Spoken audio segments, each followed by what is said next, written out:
Hey guys, Pam Saxman here. Thanks for joining me on week 4, day 3. We are rounding it out on New Agent Jumpstart.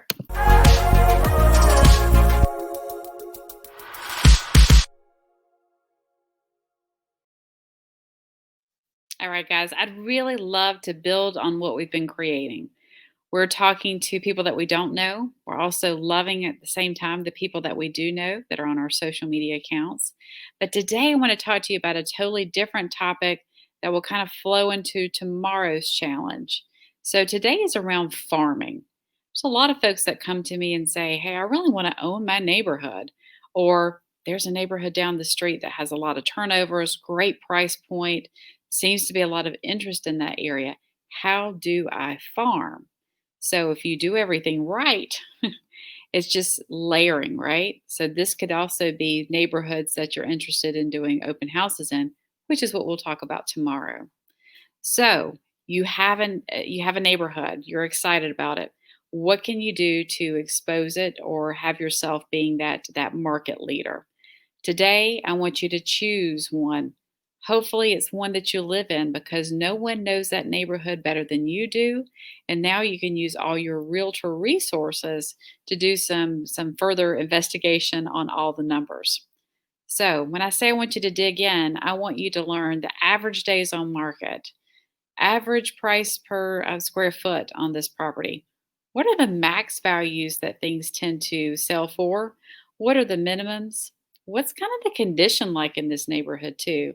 Is it all pretty consistent or are there some big variables? And when I say condition, look through the photos in MLS if you're looking at those closed and pending and active properties to see, are we talking about older cabinets, new cabinets? Are we competing against new construction?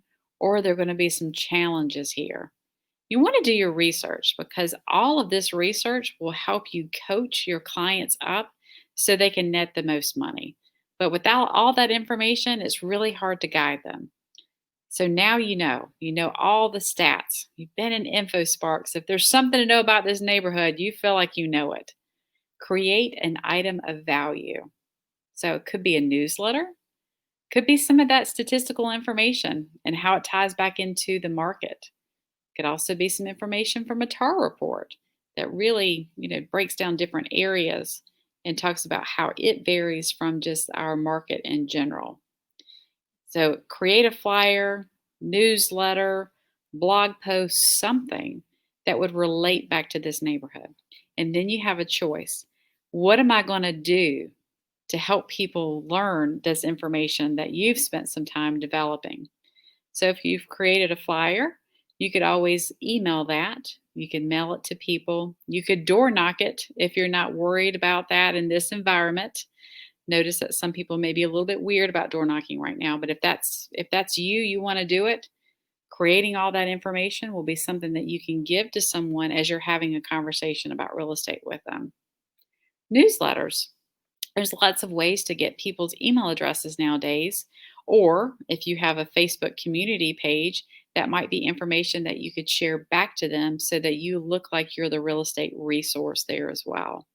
So do something with the information. Here's one thing that I highly recommend. You can make a ton more phone calls than you can door knock. You can make a ton more phone calls and connect with people than you can email. I don't know about you guys, but I think I have over 100,000 emails in my account right now. So the chances of me reading your flyer are probably slim. But I do answer my phone and I do look at my text messages. So if you have invested in a dialer, perhaps this is a great opportunity to call through that neighborhood again and let them know that their neighborhood there's never been a better time to sell. Or I'm working with a ton of buyers that want to be in this neighborhood. Do you know of anybody that might be looking to sell at this time? Use that information for your good.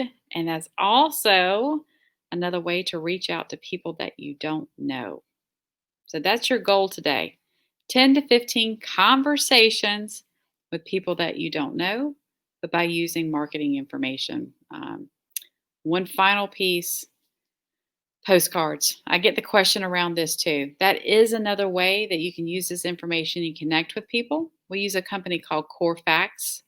I will I guess pump the brakes a little bit. When I'm starting out, I love to tell people to stay cheap and cheerful. Let your time, energy, and effort be your currency, not your checking account. But if there's a neighborhood that you really want to market to, postcards can absolutely be a way to do that. So, something to consider. But get on the phones, call people, let them know what you know, try to invite them into your world. Come from a place of value, and all of that information is incredibly valuable to the public. Thanks, guys. Good luck.